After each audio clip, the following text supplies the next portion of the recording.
My name is Carolyn Scott Brown, and I am the Director of Learning and Resources at FaithTrust Institute. My work every day involves providing tools and resources for faith communities and secular agencies to educate and equip them so that they're able to address domestic violence from a faith perspective. As I continue in this work and talk with people every day across the country, I am constantly reminded that this is possibly the most important work of my life.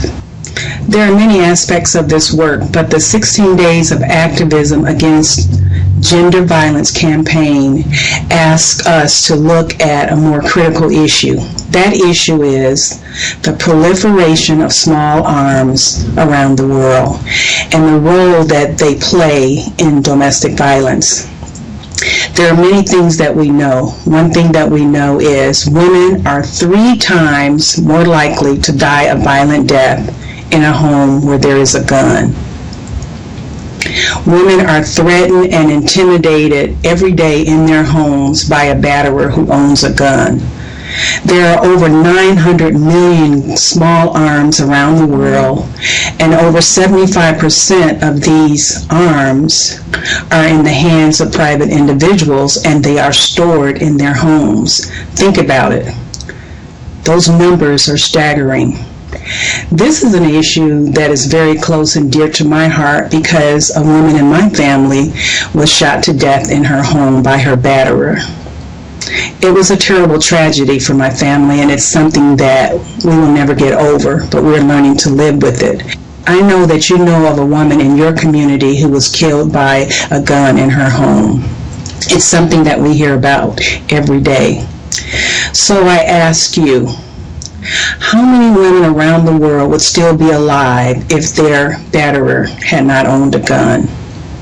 How many women go to bed every night wondering if they're going to wake up the next morning?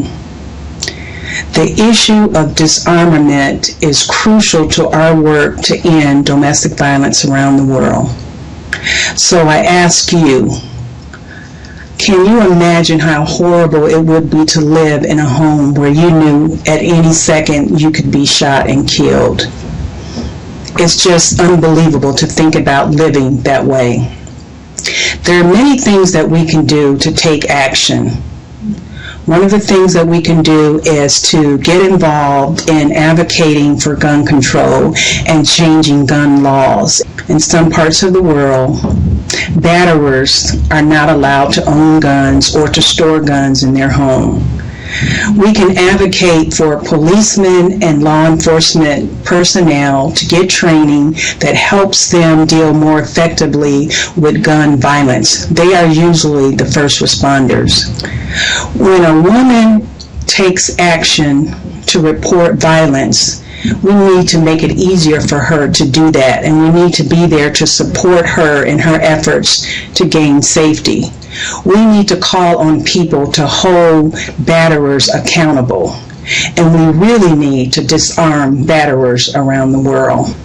I hope that this helps to raise your awareness on these important issues. Join us in ending gender-based violence.